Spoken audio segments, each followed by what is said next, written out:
and welcome to another episode of The Doctor's Inn. I'm your doctor, C.G. Weinberg. Today's episode brings us back to the time of the Reformation. Now, we're a decent ways away from Reformation Day, but in my omnibus class at school, we are in full swing with the reformers. Now, last week I assigned a discussion question for my students and their families to talk about without assigning the reading to go along with it on accident. I noticed the error, noticed our book didn't even have the work that referred to the book, because we're reading a sampling book from Martin Luther, and they didn't have his book on vocation in it. So then I went about finding the section and then assigning it to read this week. However, another happy accident occurred. The PDF that I thought I had found for Luther's work on vocation was actually merely a summary by Karlfried Froehlich. Sorry if I'm butchering your name, Karlfried, who's still alive, even though he's like 94 years old now. He is a B.B. Warfield professor of church history at Princeton. He was born in 1930 in Germany to a Lutheran family, bouncing all over Europe for his education before making it stateside to finish out his career. Interestingly, he actually spent a lot of time in his career translating the works of Luther from German into English. So to say that he knows his stuff is definitely an understatement. So yesterday I read his summary of the work and thoroughly enjoyed it. I will include the PDF to it in the description below. If you want to read it for yourself, feel free to. My class is actually going to discuss it this coming week. Now, to get into the meat of the work, we come to the question of what is vocation? Is it merely your job, or is it something more? Now, the word for vocation in German, and I don't speak German, so if I butcher this, sorry, all my German-speaking friends, if I have any who are watching this. I have some friends who speak German, but I don't know if they're actually watching any of my videos. So, from what I can phonetically figure out, is Beruf is the German word for vocation. And interestingly, Dr. Froehlich says that it is a neutral word and can strictly mean your daily job, like teacher, driver, or farmer. It would be how you describe yourself and the work that you do. Now, Dr. Froehlich is quite clear, though, that Luther is trying to do something more in his work here, especially with this word in particular. Study not only how Luther used this word in his book on vocation, but also how he used it in his Bible translation. It is clear that Luther here is trying to level the playing field.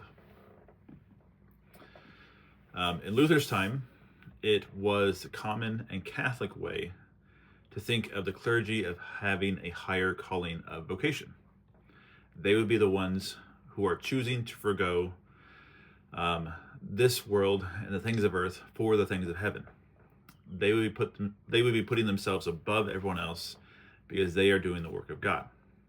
If you know anything about Luther, you know that he hated this whole idea.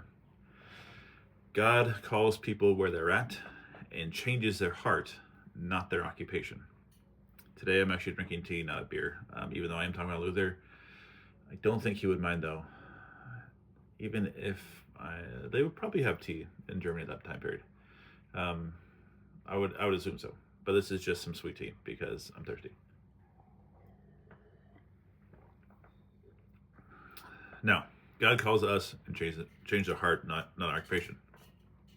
This is actually where the concept of the Protestant work theory came from to revolutionize the industry of the universal church. Everything is done for the glory of God. So it really matters how you do the thing, not necessarily the thing you do. Now, of course, this is all under lawful vocations. This does not include prostitution or drug dealing or being a mob boss. Those things are obviously off the table for a Christian because it is violating Scripture clearly. But if it's allowable by Scripture, it is loved by God. Now, I sent my students, so I talked to the parents about this, and they all came back, and a lot of their conversations were around the idea of whether one had to be paid for a vocation or not, or what types of things are vocation. Now, a good example of the latter would be motherhood. Is motherhood a vocation? Now, there's a lot of fine-tuning that could happen with the definition of vocation that is really good for discussion. From this PDF, looking how Dr. Froehlich is talking about it, and the way Luther talks about it, there is not really a narrow definition of the word. Because of the way that I was raised in the state of the church around me, I actually like to take a much broader view of the word to fight the very things that Luther was fighting in his day. What that fight would be is something that we call dualism. So how we talk about it at our school, ECS, and our church, TEC, which is seeing the sacred and secular divide that Luther was fighting, and saying that God cared more about the sacred than the secular. Now, this is a doctrine that Luther and we fully reject. God cares about it all, and if God cares about it, then I also have to care about it. This is what we like to summary called Kuyperianism, based off of Abraham Kuyper.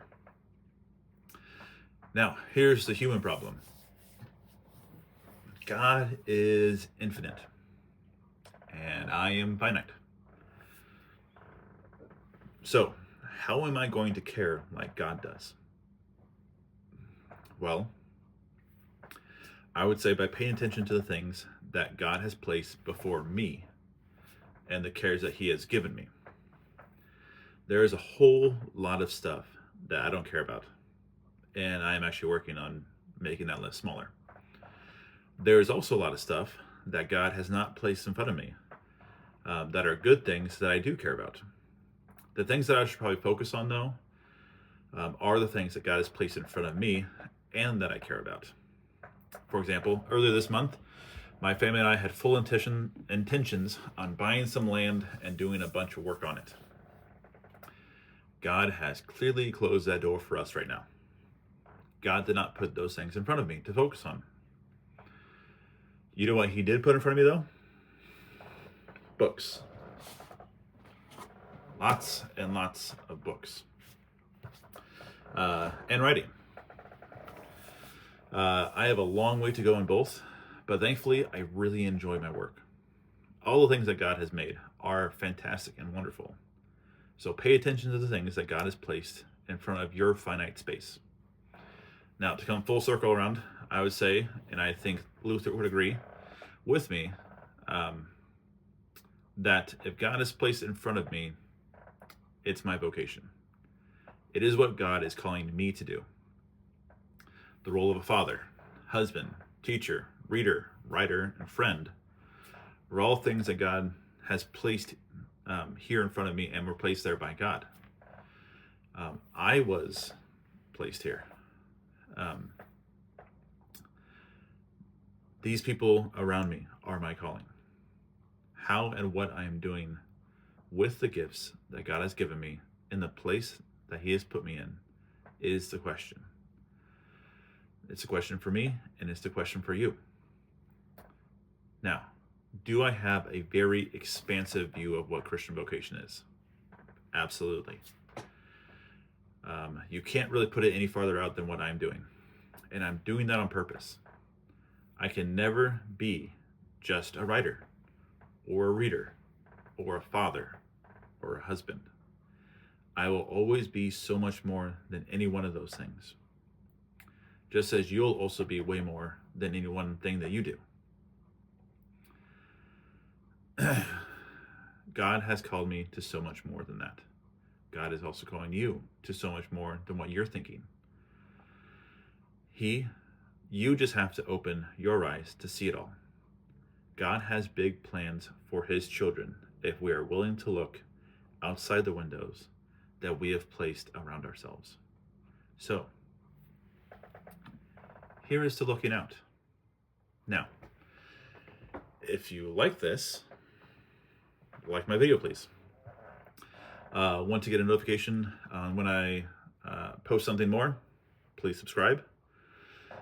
If you have a book suggestion for me to do, please comment below.